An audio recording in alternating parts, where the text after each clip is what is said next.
Baik, dianggarkan hampir 700 ke 1 juta pengunjung akan mengunjungi Pusat Dagangan Dunia Putra atau World Trade Center Kuala Lumpur ini.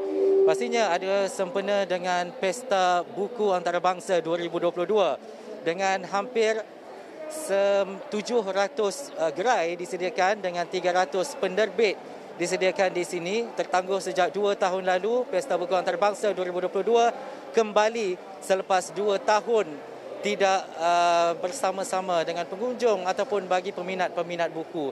Keterujaan selama 2 hari ini cukup ramai yang berada di Pusat Dagangan Dunia Putra ini ataupun di World Trade Center Kuala Lumpur ini.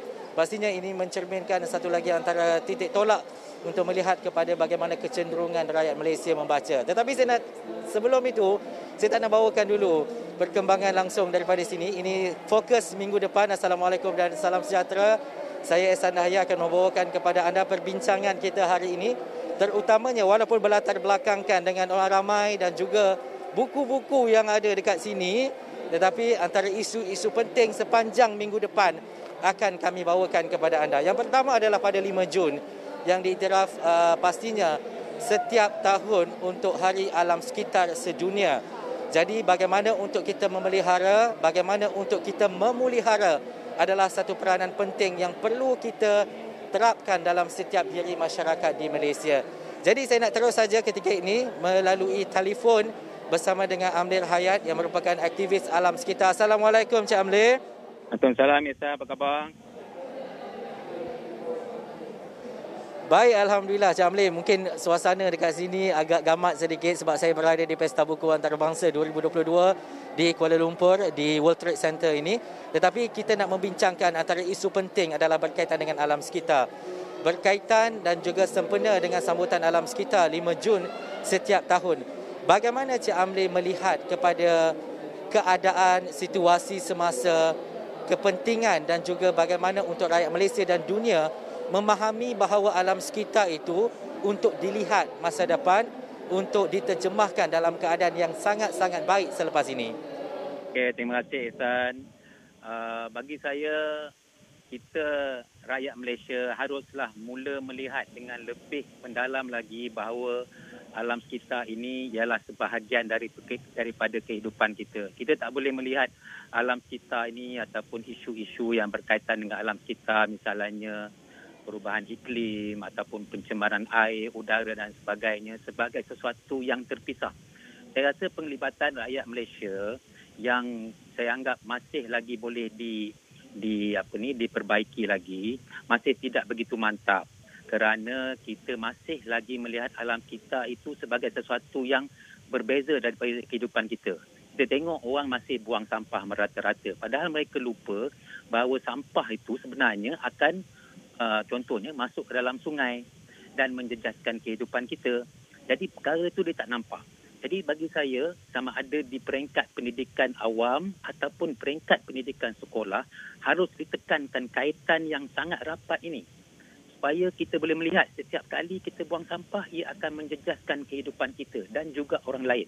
Itu yang saya rasa perlu dikukuhkan dalam sistem pendidikan dan juga komunikasi. Jadi dengan itu orang akan lebih sedar. Okey, kalau aku buang sampah ataupun aku gunakan air yang banyak, maka ia akan menjejaskan kehidupan. Jadi kalau rakyat dapat melihat kaitan yang besar itu, maka kita boleh cadangkan apakah langkah-langkah ataupun tindakan-tindakan yang mereka boleh ambil setiap hari sebagai rakyat biasa untuk menjaga alam kita. Kita tak perlu jadi aktivis alam sekitar ataupun berada dalam NGO alam sekitar untuk memelihara alam sekitar. Tindakan kita setiap hari, itu yang paling penting. Jikalau kita nak, ramai orang kata kerajaan perlu jaga alam sekitar dan sebagainya, penguatkuasa perlu jaga alam sekitar. Kita sebagai rakyat, sebagai individu, haruslah mengambil inisiatif sendiri di peringkat individu untuk menjaga alam sekitar. Contohnya, apabila kita pergi ke membeli belah misalnya, kita gunakan beg yang boleh diguna berulang kali. Bukan guna beg plastik. Sebab beg plastik ni mungkin kita akan buang. Jadi kalau kita guna beg kain misalnya, kita boleh guna beberapa kali dan kita mengelakkan pembuangan sampah. Bila kita menggunakan air, kita guna air dengan berhemah. Sekadar yang perlu, bila perlu. Apabila kita buang sampah, kita buang sampah ke tempat yang sesuai. Jangan buang merata-rata.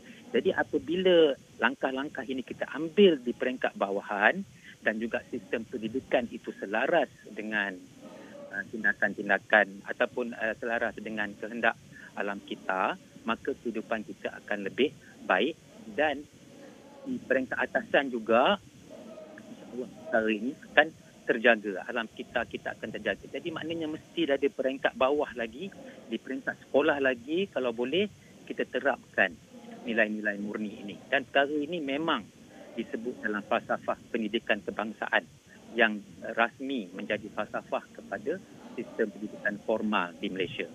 Jadi bagi saya itulah, saya banyak kali saya tekankan bahawa sistem pendidikan di Malaysia itu di peringkat formal harus menekankan isu-isu ataupun aspek-aspek ini. Ya, dan Cik Amli menyebut berkaitan dengan kesedaran dan sebagainya. Bagi untuk kita memahami bahawa isu-isu alam sekitar ini bukan isu tempatan ataupun isu setempat. Malah ia adalah isu global apabila ia melibatkan rentas negara. Mungkin ada negara-negara yang mengeksport sampah mereka ke negara-negara lain contohnya. Bagaimana perkara ini perlu dilihat kepada kesinambungan dan juga perbincangan yang lebih baik di antara negara-negara yang terlibat. Bukan sahaja sesebuah negara, tetapi across ataupun melihat kepada rentas negara ini supaya semua dapat memahami bahawa kepentingan memelihara bukan sahaja di negara sendiri tetapi di negara-negara orang lain. Ya, Ihsan. Kita ada perjanjian antarabangsa berkenaan dengan perkara ini, tapi maaf saya lupa nama perjanjian tu. Tak silap saya, saya lupa nama dia. Tapi sepatutnya kerajaan kita mengambil tindakan yang lebih proaktif dalam memastikan bahawa negara kita tidak menjadi kawasan untuk dilupuskan bahan-bahan sisa. Ataupun kalau kita nak buat bahan-bahan itu sebagai bahan-bahan kita semula untuk digunakan semula, kita mesti berhati-hati dalam menentukan apakah bahan-bahan sisa yang datang ke Malaysia. Dan saya juga merasa orang kata apa, senang hati jugalah apabila melihat banyak masyarakat yang prihatin, semakin prihatin mengenai perkara ini. Misalnya ada masyarakat yang duduk berhampiran dengan kawasan-kawasan yang mungkin akan dijadikan sebagai tempat pitaran semula bahan-bahan sisa daripada luar negara dan mereka menyiarkan ataupun menghebahkan perkara ini dalam media sosial. Jadi perkara ini harus diambil berat kerana kita telah melihat kesan negatif kepada industri-industri ini. Jadi saya harap pihak kerajaan akan lebih perhatian mengenai perkara ini kerana ia melibatkan kesejahteraan rakyat.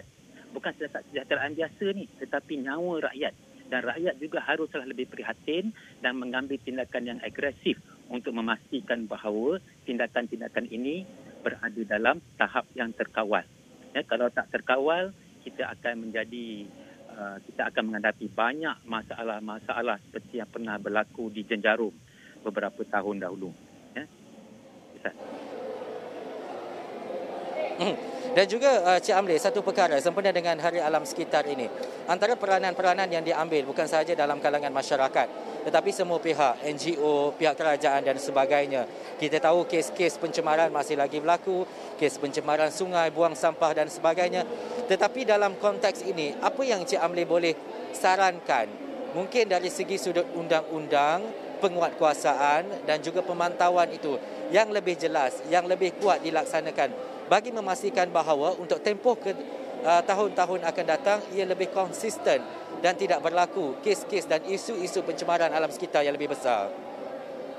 Ihsan, saya rasa dalam isu ini kita banyak menumpukan perhatian kepada penguatkuasaan.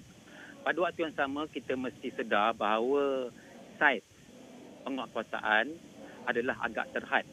Jadi rakyat perlu memainkan peranan penting dalam memastikan bahawa keadaan alam kita ini terjaga dan jika ada sebarang perkara yang mereka rasakan bertentangan dengan undang-undang yang berkaitan dengan alam kita, sama ada dari sudut pencemaran ataupun penyalahgunaan kuasa, rasuah dan sebagainya, mereka harus melaporkan perkara ini, bertindak aktif.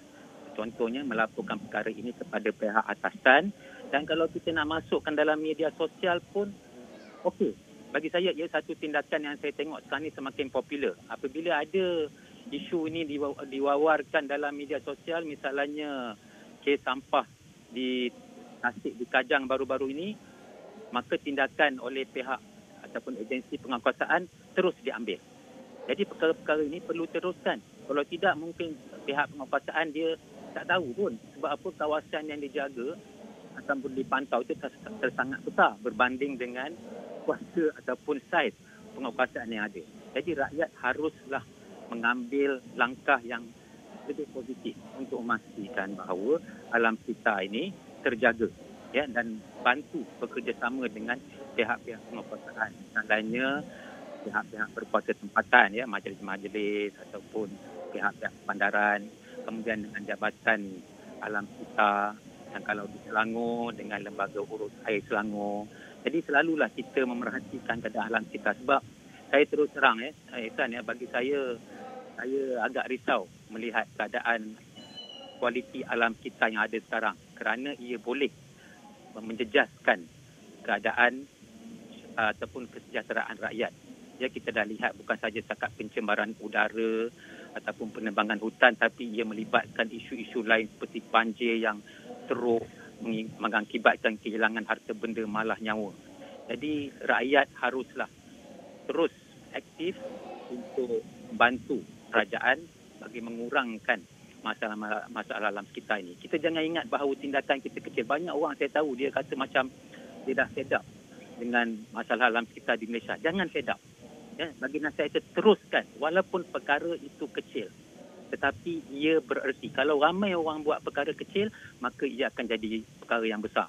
Ini yang keyakinan yang kita harus letakkan dalam kalangan rakyat Malaysia. Supaya kita boleh untuk generasi akan datang, kita menjaga kita dengan lebih baik.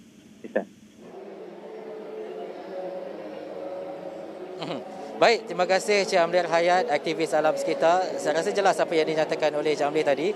Bukan sahaja kalau kita cakap berkaitan dengan penguasaan dan sebagainya, mungkin ia agak terhad. Tetapi kesedaran dalam kalangan masyarakat itu penting untuk kita melihat kepada alam sekitar itu lebih baik. Bukan sahaja untuk kita generasi sekarang, tetapi untuk generasi akan datang.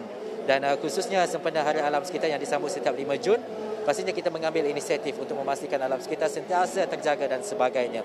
Baik, suasana meriah di tingkat 4 World Trade Center Kuala Lumpur, sebab daripada tingkat bawah sebenarnya, daripada ground floor lagi, banyak booth jualan buku dan sebagainya. Kemeriahan ini saya akan bawakan kepada anda sebab sepanjang minggu depan, Pesta Buku ini akan berlangsung sehingga 12 hari bulan. Kami bawakan kemeriahannya seketika nanti. Kita nak beristirahat seketika, kembali selepas ini dalam Fokus minggu depan.